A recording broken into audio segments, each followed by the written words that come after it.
안녕하세요. 취미로 철학하는 남자입니다. 네, 오늘은 9월 4일 9시 16분을 지나고 있네요. 네, 오늘은 좀 쉬운 구절들을 해볼까 하는데 생각외로 시간이 좀 나오는 것 같더라고요. 일단 오늘 볼 구절은 10절, 13절, 16절, 18절, 20절입니다. 우상의 황혼, 잠언과 화살이고요. 잠언과 화살, 잠언인데 네, 잠언과 화살입니다. 네, 내용 하나씩 보면서 이야기를 해보도록 하겠습니다. 네, 10절. 행동에 대해서 비겁하지 않다는 것, 행동 후에는 그 행동을 버려두지 않는다는 것, 양심의 가책은 점잖지 못하다 라는 부분인데요. 일단 행동에 대해서 비겁하지 않다는 것, 여기서 행동이 뭘까 라고 생각을 해봐야 될 것 같은데, 양심의 가책에 이제 뭔가 관련이 되는 행동이라는 거잖아요.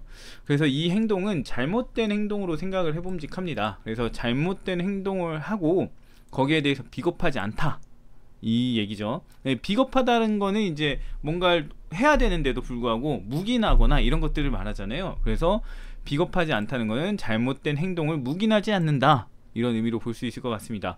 그 다음에 행동한 후에, 행동 후에는 그 행동을 버려두지 않는다, 가만히 냅두지 않는다 이거죠. 뭔가를 자꾸 들쑤신다는 얘기인데 결과적으로 잘못된 행동, 여기서 잘못된 행동이라고 우리가 얘기를 했으니까 잘못된 행동을 한 후에는 그 행동을 가만히 두지 않는다, 계속 방임하지 않는다, 뭔가 건드려서 이거를 좀 자꾸 불편하게 하거나 이렇게 한다 라는 얘기로 볼 수 있겠죠. 그 다음 보겠습니다. 양심의 가책은 점잖지 못하다 라고 합니다. 왜 점잖지 못할까? 양심의 가책이 뭘까요? 잘못된 행동을 하면은 그거 잘못됐어, 하면 안돼, 그렇게 하면 안돼 라고 지적하는 게 양심의 가책이잖아요. 그러면서 잘못된 행동을 저지르면은 넌 정말 잘못했어, 내가 왜 그랬을까, 이런 식으로 하는 게 양심의 가책의 하나입니다. 근데 지금 보게 되면은 양심의 가책이 작용하는 경우들을 말하는 거예요. 잘못된 행동을 했을 때 묵인하지 않고, 그 다음에 잘못된 행동을 누군가 하면은 그거를 넘어가 주지 않는다라는 얘기를 하죠. 근데 일반적으로 사람들은 어느 정도 잘못된 행동을 하거나 그렇다면은 그냥 넘어가, 그거 아무도 신경 안 써, 문제가 없잖아, 이렇게 생각하면서 문제를 야기하지 않는 잘못된 행동, 뭐 우리가 보편적으로 이해할 수 있다라고 생각하는 잘못된 행동은 용인해주는 경향이 있습니다.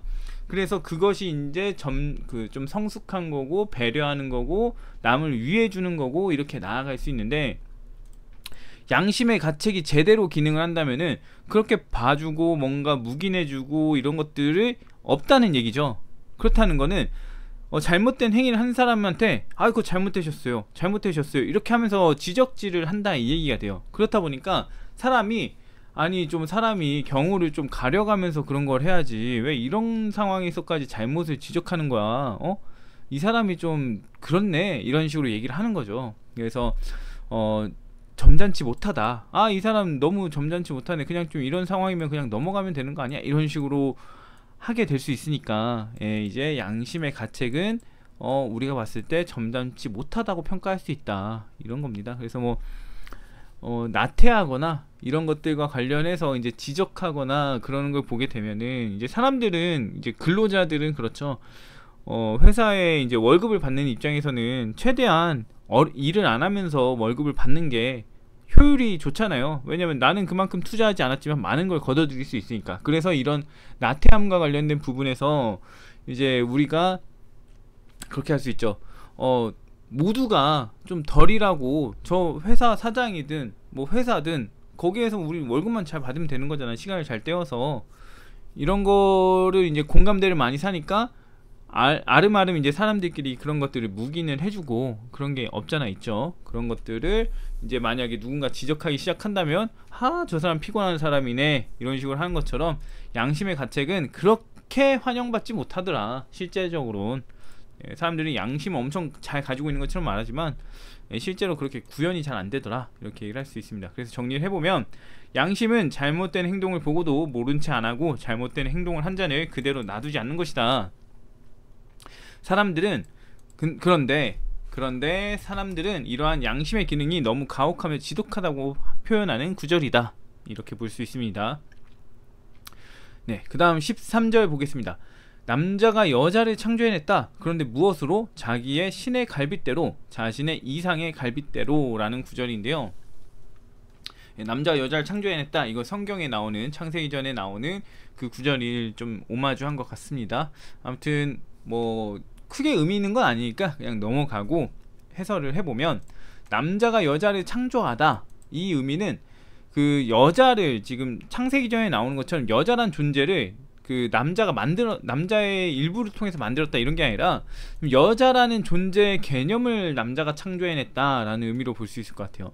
왜냐면 남자와 여자는 본래 같은데, 남자들이 이제 여자들한테 어떤 걸 바라고 뭘 하다 보니까 여자들이 여자에 대한 이상향이 생겼고, 그게 이제 남자들한테 그 뭐야, 요구라 해야 될까요? 아무튼 뭔가 남자들한테 그런 여성들이 이제 인기가 많아지니까, 예, 여자들은 이걸 따라가게 되는 상황에 놓이게 된다는 얘기로 볼 수가 있을 것 같아요.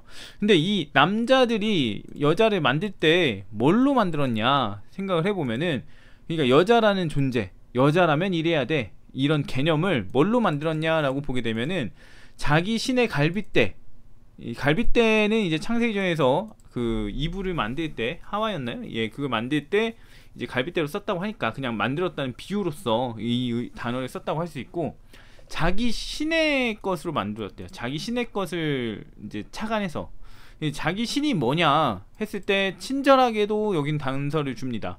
자신의 이상이래요. 예, 자기 신의 갈빗대라고 했는데 자신의 이상의 갈빗대라고 이제 친절하게 설명을 해놨습니다. 그래서 그렇다는 얘기는 결과적으로 자신이 이성에게 바라는 것을 바탕으로 여자의 이상향을 만들었다. 그러니까 이 여자다움이나 여성성에 대한 부분은 남자들의 그 바램이 굉장히 많이 들어갔다, 이 얘기를 하는 부분이라고 볼 수 있죠. 네, 그런 부분을 이제 얘기하는 거죠. 너가 지금 여성스러움을 얘기하는데 그건 결과적으로 남자들이 바라는 모습일 뿐이야, 이렇게 얘기를 하는 거랑 같습니다.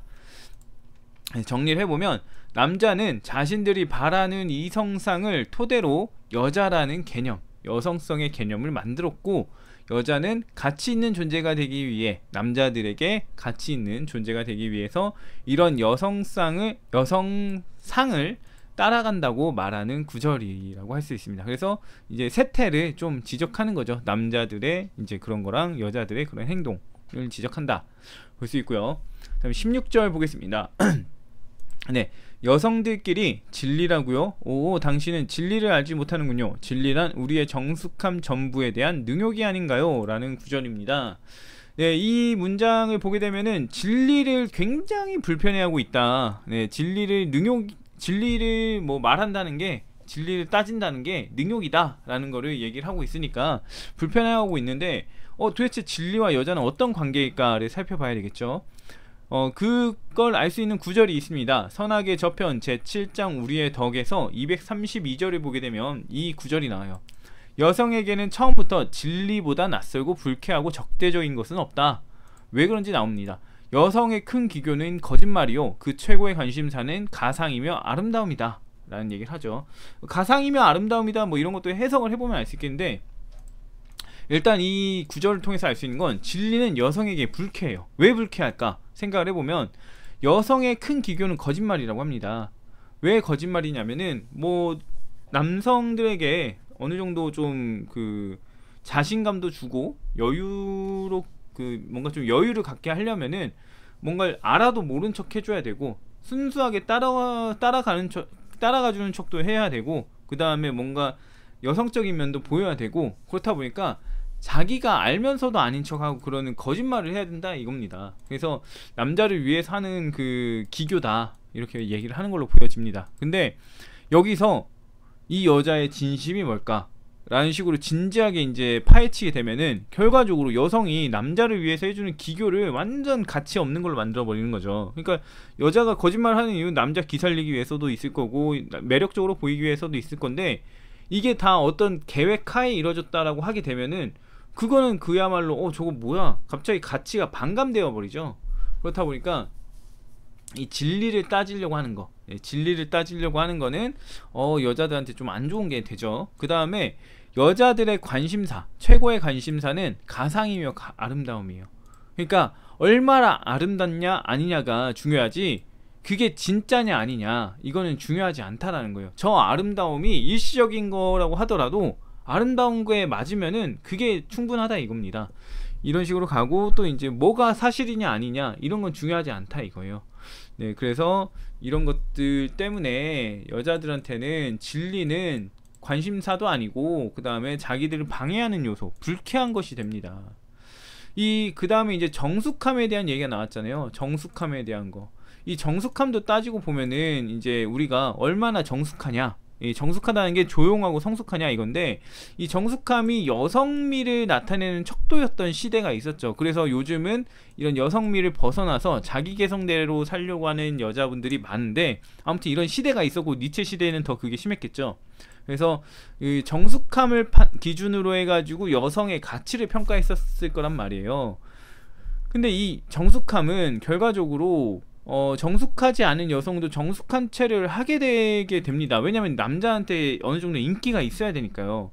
그래서 여자들은 정숙함을 갖지 못한 사람이라도 거짓말이나 이런 것들, 아름다움을 추구하면서 이 정숙함을 가진 채 하는 상황에 이르게 됩니다. 예. 정숙하지 않은데도 정숙함을 가진 채 하는 상황에 이르게 되는 거죠. 근데 여기서 제가 정말 정숙해? 따져볼까?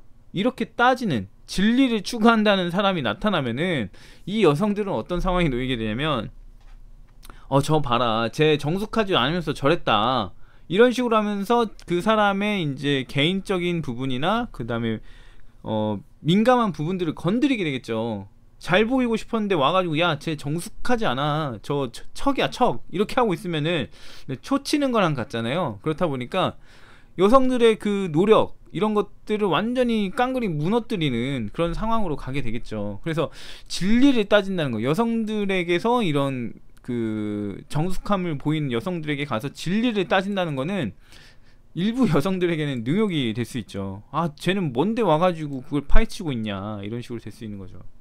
그래서 이제 여자들이 능욕하는 상황이 됩니다.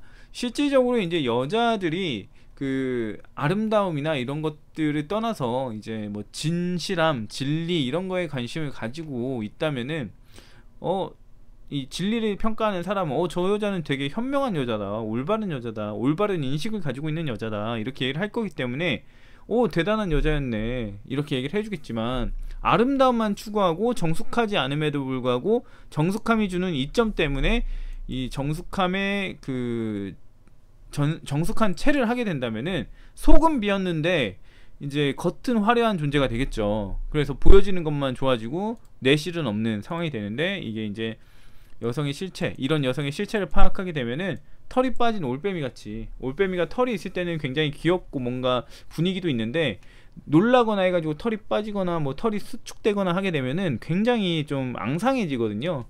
네, 그런 존재로 만들어 버린다. 예, 진리를 탐구하는 거, 이 정숙한 여자의 진실을 파악하는 거는 이렇게 그 털 빠진 올빼미 만드는 거랑 비슷하다. 그렇기 때문에 능욕이다, 망신 주는 거다, 이렇게 생각을 해볼 수 있다는 겁니다.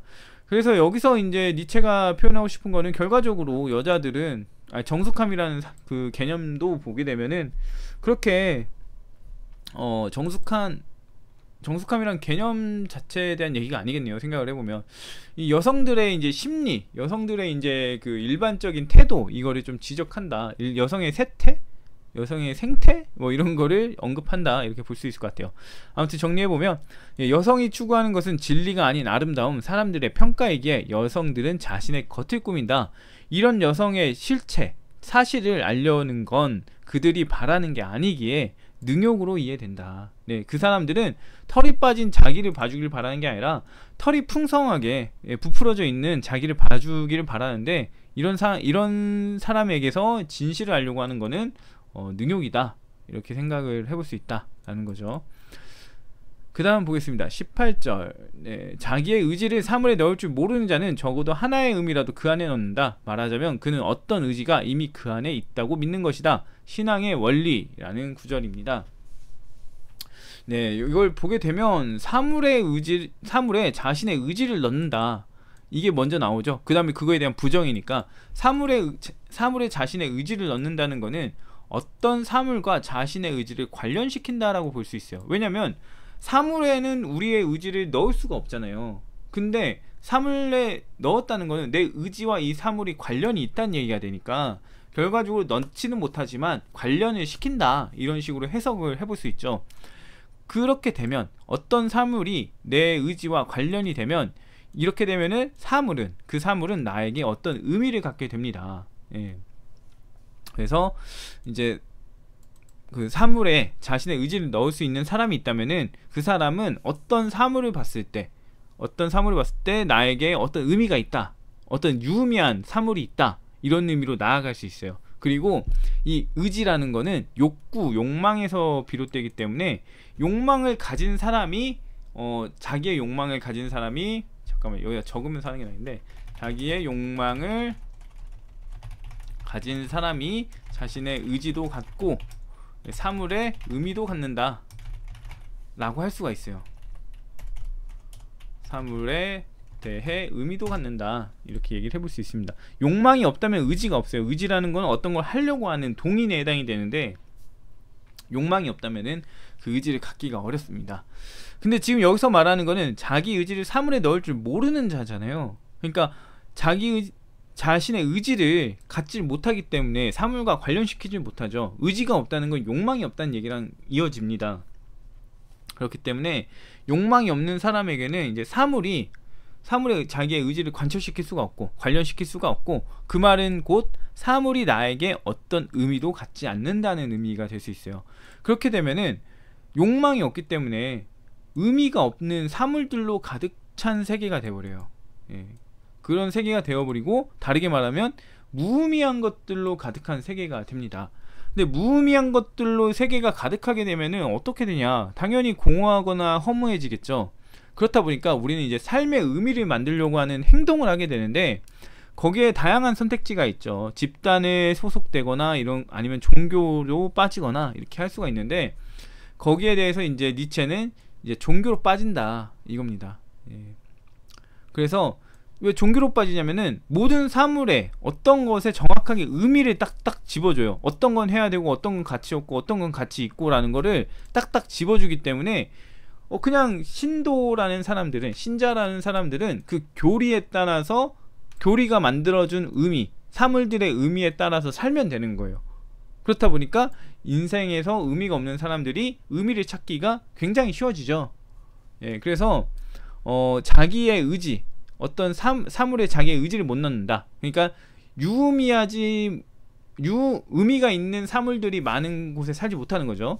그런 사람은 어떤 식으로든 간에 자기에게 주어지는 공허함이나 허무감을 없애기 위해서 이제 어떤 식으로든 사물에 의미를 넣으려고 하는데, 그 의미를 넣어주는 게 종교고, 그렇다 보니까 그 종교를 통해서 어떤 사물들에 주어진 의미, 종교적인 의미들을 자신의 의미로 받아들여서 삶을 유의미한 걸로 만들어 버린다. 그래서 그렇게 그 의미 안에서 살아가는 게 바로 신앙이다. 예, 종교적인 의미, 이 세상의 종교적인 의미 안에서 살아가는 게 바로 신앙이다 라는 얘기를 하고 있습니다. 그래서 신앙의 원리, 신자의 그 기본적인 심리, 이런 걸 얘기한다고 볼 수 있어요. 그래서 정리를 간단하게 보면, 삶의 의미를 갖지 못하는 자들에게 종교는 의미를 불어주고 그 의미 안에서 살아가는 게 신앙이라고 말하는 구절입니다. 신앙에 대한 해설을 하고 있다 할 수 있을 것 같고요. 생각 외로 기네요. 아무튼 마무리 짓겠습니다. 20번까지니까. 네. 20절에 보면, 완전한 여자는 작은 죄를 범해보듯 문학이라는 것을 한다. 시험삼아 일시적으로 누군가가 그녀를 알아차리는지 둘러보면서, 그리고 누군가가 그녀를 알아차렸다는 사실을 둘러보면서 라고 하면서 얘기가 나오는데요. 일단 여기서 완전한 여자가 나옵니다. 완전한 여자. 여기서 완전한 여자는 완전한 존재라기보다는 여성적인 면에서 완전하다는 의미로 봐야 될 것 같아요. 왜냐하면 여기도 나왔지만 완전한 인간은 문학적으로 뭔가를 표현할 이유가 없습니다. 문학이라는 걸 할 이유가 없어요. 왜냐면 문학이라는 건 오히려 에너지만 더 소비하고 정확하지도 않고 직관적이지도 않기 때문에 그런 문학을 할 이유가 없는데, 문학이 뭐냐, 문학이 뭐길래, 문학이라는 게 왜 직관적이지 않다고 하는지 이걸 이제 물어볼 수 있잖아요. 그래서 보게 되면 문학이라는 것을 한다는 거는 글을 쓴다, 소설을 쓴다, 이런 그 실질적인 행위가 아니라 문학에서 표현하는 것처럼 자신을 표현한다, 소설적으로 자신을 표현한다, 이런 얘기예요. 그래서 신문이나 사설, 어떤 객관적인 정보를 담거나 사건을 담거나 실제 사건을 담거나 이런 것이 아니라, 이런 식으로 이제 사실을 서술하는 게 아니라, 사실적인 표현을 하는 게 아니라 직관적이지 않게 애매하게 우회적으로 표현하는 걸 말합니다. 그래서 문학이라는 걸 한다는 거는 허구적인 표현, 우회적인 표현, 애매한 표현을 한다라고 볼 수 있죠. 근데 이거를 어떻게 하냐면 누가 알아차리는지 둘러보면서, 누군가 알아차렸다는 사실을 둘러보면서 한다는 거예요. 그래서 누가 내 생각을 알아볼까? 이러면서 약간 비유적인 표현하고, 알듯 말듯한 표현을 하고 이런다는 겁니다. 그리고 그렇게 해서 알아보는 사람이 있나라고 이제 눈치를 살피는 거죠. 그러면서 알아보는 사람이 있다면은 이 사람 좀 괜찮네, 이 사람 좀 대화해볼 만하겠네, 약간 뭔가 시험을 하듯이 이렇게 한다는 내용으로 볼 수 있습니다. 이게 결과적으로는 여성이 자기의 속을 드러내지 않고 속을 직관적으로 표현하지 않고 그냥 좀 은연중에 말하면서 남을 떠보는 듯한, 남을 평가하려고, 이 사람은 좀 눈치가 빠르네, 심리를 좀 아네, 여자의 심리를 좀 아네, 이런 것들을 파악하려고 남자들을 떠보는 그런 여성의 심리를 이제 표현하고 있는 구절이라고 할 수 있을 것 같아요. 그래서 이제 뭐 여자들은 뭔가 좀 애매모호하게 표현하는 이유가 뭐냐 했을 때 이런 것 때문에 한다, 이거죠. 근데 이거는 너무 기본적인 여성에 대한 그 심리적인 특징을 설명하는 부분이기도 하죠. 그래서 이런 것들은 좀 간단한 부분이었다 라고 할 수 있는 것 같고요. 조금 시간이 길었습니다. 시간이 길긴 했지만 대충 어떤 의미를 전달하려고 하는지 알게 됐으면 좋을 것 같고요. 이걸 조금 줄여서 할 걸 그랬어요. 저는 5분 안에 끝날 거라고 생각을 했는데 그렇지 않았네요. 아무튼 잠언과 화살은 이제 이거 하고 나면은 마지막 하나 할 수 있는 게 영혼회귀와 관련된 구절들을 얘기하고 끝을 낼 수 있을 것 같다는 생각도 들긴 하는데, 아닌가? 몇 구절이 좀 남았나 모르겠습니다. 아무튼 오늘은 여기까지 하고요. 다음에 또 다른 이야기를 해보도록 하겠습니다.